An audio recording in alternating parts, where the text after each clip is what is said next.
Hello दोस्तों, स्वागत है आपका अपना ही यूट्यूब चैनल मेजर टारगेट पर। आज हम आप लोगों को पढ़ाएंगे क्लास 10 नॉन हिंदी का ऑब्जेक्टिव क्वेश्चन, जो कि आपके एग्ज़ाम के लिए काफ़ी इम्पोर्टेंट है। डेली क्लास कराएंगे, एग्ज़ाम तक आप लोगों का नॉन हिंदी का पूरा ऑब्जेक्टिव क्वेश्चन ख़त्म कर देंगे। आज लेके आए हैं हिंदी गैस ऑब्जेक्टिव 50 क्वेश्चन, जो कि आपके एग्ज़ाम के लिए बहुत ही इम्पोर्टेंट है। शुरू से लेकर आखिरी तक क्लास देखना। तो स्टार्ट करते हैं। पहला नंबर प्रश्न की ओर। ईदगाह कहानी के कहानीकार है। ऑप्शन ए में है दिनकर, ऑप्शन बी में है निराला, ऑप्शन सी में है प्रेमचंद। इसका राइट आंसर हो जाएगा ऑप्शन ए। ऑप्शन ए इसका सही हो जाएगा। अब चलते हैं दूसरा नंबर प्रश्न की ओर। ईदगाह कहानी आधारित है। ईदगाह कहानी आधारित है, ऑप्शन ए इसका सही हो जाएगा। बाल मनोविज्ञान पर आधारित है, ऑप्शन ए इसका सही हो जाएगा। अब चलते हैं तीसरा नंबर प्रश्न की ओर। रमजान कितने दिनों का होता है? रमजान कितने दिनों का होता है? ऑप्शन सी इसका सही हो जाएगा। 29 से 30 दिनों का होता है। अब चलते हैं 4 नंबर प्रश्न की ओर। बूढ़ी दादी का नाम था। बूढ़ी दादी का नाम क्या था? ऑप्शन बी इसका सही हो जाएगा, अमीना नाम था। अब चलते हैं 5 नंबर प्रश्न की ओर।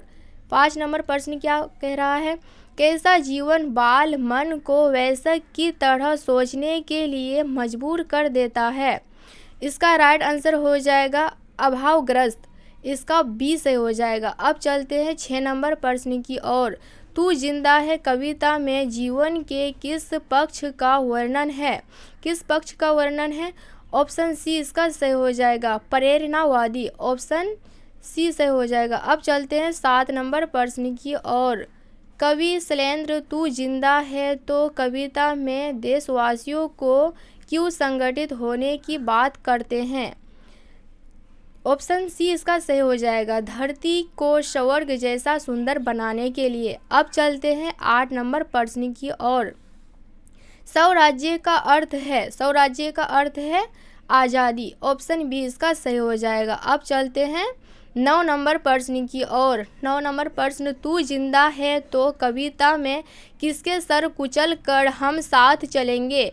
किसके सर कुचल कर हम साथ चलेंगे? मुसीबत। ऑप्शन सी इसका सही हो जाएगा। अब चलते हैं 10 नंबर प्रश्न की ओर। 10 नंबर प्रश्न। हमारा कारवां को किसका इंतजार है? हमारा कारवां को किसका इंतजार है? ऑप्शन सी इसका सही हो जाएगा, मंजिलों का इंतजार है। अब चलते हैं 11 नंबर प्रश्न की ओर। गिरेंगे जुल्म के महल बनेंगे फिर नवीन घर, अगर कहीं है स्वर्ग तो उतार ला जमीन पर। ये पंक्तियाँ किस कविता की है? ये पंक्तियाँ तू जिंदा है तो। ऑप्शन डी इसका सही हो जाएगा। अब चलते हैं 12 नंबर प्रश्न की ओर। कैसा व्यक्ति जिंदा माना जाता है? कैसा व्यक्ति जिंदा माना जाता है? ऑप्शन सी इसका सही हो जाएगा, स्वाभिमानी जिंदा माना जाता है। ऑप्शन सी इसका सही हो जाएगा। अब चलते हैं 13 नंबर प्रश्न की ओर। तू जिंदा है शीर्षक पाठ गद्य की कौन सी विधा है? ऑप्शन ए इसका राइट आंसर हो जाएगा, तू जिंदा है कविता है। ऑप्शन ए इसका सही हो जाएगा। अब चलते हैं 14 नंबर प्रश्न की ओर। तू जिंदा हो तो कविता के कवि है शंकर शैलेंद्र। इसका बी सही हो जाएगा। अब चलते हैं 15 नंबर प्रश्न की ओर। हामिद खिलौने की जगह अपनी दादी के लिए क्या खरीद कर लाता है? इसका आंसर आप लोगों को मालूम होगा, चिमटा लाता है। ऑप्शन डी इसका सही हो जाएगा। अब चलते हैं 16 नंबर प्रश्न की ओर। महमूद के पास कितने पैसे हैं? महमूद के पास कितने पैसे हैं दोस्तों? आप लोगों को ये मालूम होगा। ऑप्शन सी हो जाएगा इसका सही आंसर, 12 पैसे थे महमूद के पास। अब चलते हैं 17 नंबर प्रश्न की ओर। हामिद ने कितने पैसों में चिमटा खरीदा? हामिद ने कितने पैसों में चिमटा खरीदा? ऑप्शन सी इसका सही हो जाएगा, 3 पैसों में चिमटा खरीदा हामिद ने। अब चलते हैं 18 नंबर प्रश्न की ओर। कर्मवीर के कवि है। कर्मवीर के कवि कौन है? हरिओध है। ऑप्शन डी इसका सही हो जाएगा। अब चलते हैं 19 नंबर प्रश्न की ओर। कर्मवीर कविता में किसकी विशेषता बताई गई है? किसकी विशेषता बताई गई है? ऑप्शन ए इसका सही हो जाएगा, कर्मवीर की विशेषता बताई गई है। अब चलते हैं 20 नंबर प्रश्न की ओर। कवि के अनुसार जंगलों में महामंगल रचा देने का काम कौन करता है? कौन करता है? ऑप्शन ए इसका सही हो जाएगा, कर्मवीर करता है। अब चलते हैं 21 नंबर प्रश्न की ओर। व्यक्ति की कैसी निष्ठा उसके सफलता का निर्धारण करती है? ऑप्शन ए इसका राइट आंसर हो जाएगा, कर्म के प्रति इसका सही हो जाएगा। अब चलते हैं 22 नंबर प्रश्न की ओर। 22 नंबर प्रश्न, कर्मवीर पर्वतों को काट कर क्या बना देते हैं? ऑप्शन बी इसका सही हो जाएगा, सड़क बना देते हैं। अब चलते हैं अगला नंबर प्रश्न की ओर। चिलचिलाती धूप को जो चांदनी देवे बना, काम पड़ने पर करे जो की भी सामना। किसका सामना? शेर का सामना। ऑप्शन ए इसका सही हो जाएगा। अब चलते हैं अगला नंबर प्रश्न की ओर। अगला नंबर प्रश्न, परिश्रम के द्वारा मनोवांछित लक्ष्य कौन प्राप्त करता है? इसका राइट आंसर हो जाएगा ऑप्शन ए, कर्मवीर करता है। अब चलते हैं अगला नंबर प्रश्न की ओर। अगला नंबर प्रश्न, बाल गोविंद भगत साहित्य की कौन सी विद्या है? इसका राइट आंसर हो जाएगा ऑप्शन सी, रेखाचित्र इसका राइट आंसर हो जाएगा। अब चलते हैं अगला नंबर प्रश्न की ओर। गर्मियों में बाल गोविंद भगत की संज्ञा उमस भरी शाम को भी कर देती थी। क्या कर देती थी? शीतल कर देती थी। इसका राइट आंसर हो जाएगा ऑप्शन सी, शीतल कर देती थी। अब चलते हैं अगला प्रश्न की ओर। जो कुछ खेत में पैदा होता सिर पर लाद कर पहले बाल गोविंद भगत कहाँ ले जाते थे? ऑप्शन सी इसका सही हो जाएगा, साहब के दरबार में ले जाते थे। अब चलते हैं अगला प्रश्न की ओर। जाड़े में बाल गोविंद भगत किस रंग की कमली ऊपर से ओढ़े रहते थे? किस रंग की ओढ़े रहते थे? आपको इसका राइट आंसर मालूम होगा, ऑप्शन डी इसका सही हो जाएगा, काली रंग की ओढ़े रहते थे। अब चलते हैं अगला प्रश्न की ओर। 29 नंबर प्रश्न की ओर चलते हैं। बाल गोविंद भगत रेखाचित्र के रचनाकार है। ऑप्शन डी इसका राइट आंसर हो जाएगा, रामवृक्ष बेनीपुरी। अब चलते हैं अगला प्रश्न की ओर। कबीर को साहब मानने वाला पात्र कौन है? ऑप्शन ए इसका सही हो जाएगा, बाल गोविंद भगत है। अब चलते हैं अगला प्रश्न की ओर। बाल गोविंद भगत की संगीत साधना का उत्कर्ष देखा गया। ऑप्शन ए इसका राइट आंसर हो जाएगा, बेटे की मृत्यु के दिन। अब चलते हैं अगला प्रश्न की ओर। बाल गोविंद भगत के कितने बेटे हैं? आपको इसका राइट आंसर मालूम होगा। इसका राइट आंसर होगा, एक बेटे थे। बाल गोविंद भगत के एक बेटे थे। ऑप्शन ए इसका सही हो जाएगा। अब चलते हैं अगला नंबर प्रश्न की ओर।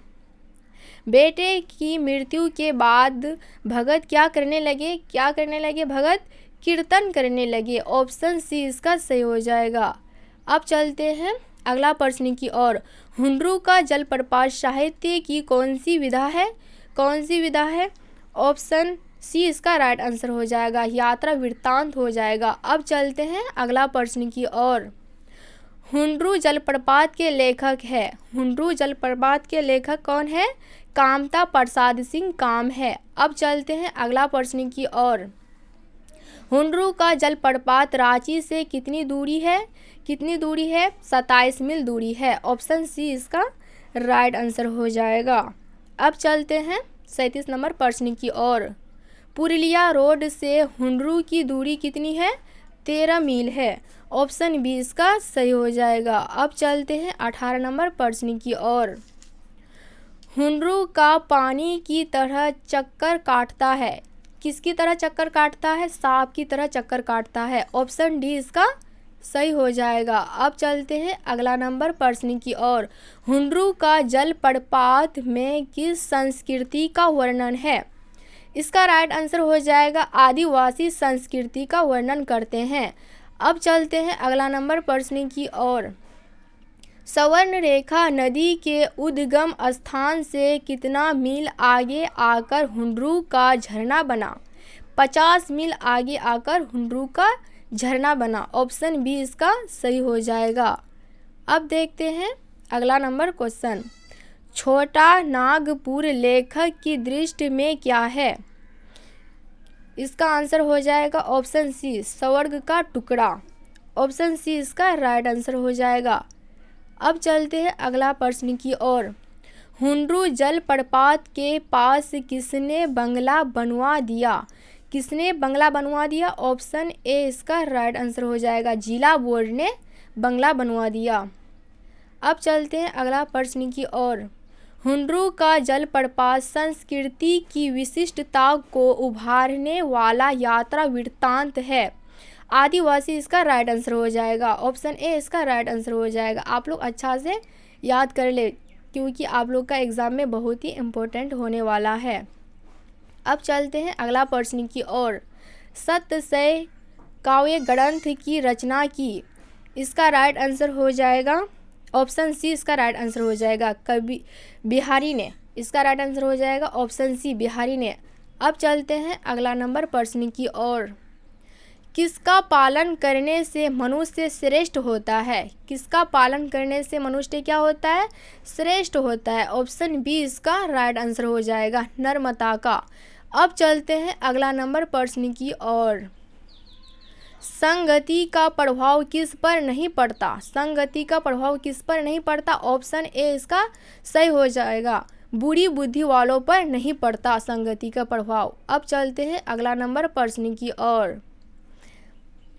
बतरस लालच लाल की मुरली धरी लुकाई काव्य पंक्ति है। इसका राइट आंसर हो जाएगा ऑप्शन बी, कर्मवीर से। अब देखते हैं अगला नंबर प्रश्न। मेरी भव बाधा हरो राधा नागरी सो, यह पंक्ति किसकी है? आप लोग को मालूम होगा इसका आंसर। इसका राइट आंसर हो जाएगा ऑप्शन बी, बिहारी लाल की। लास्ट प्रश्न है दोस्तों, अब देखते हैं क्या कह रहा है। बिहारी ने राधा नागरी किसे कहा? बिहारी ने राधा नागरी किसे कहा? ऑप्शन बी इसका राइट आंसर हो जाएगा, श्री कृष्ण को कहा बिहारी। तो दोस्तों फिर मिलेंगे अगले क्लास में। आज के लिए इतना ही।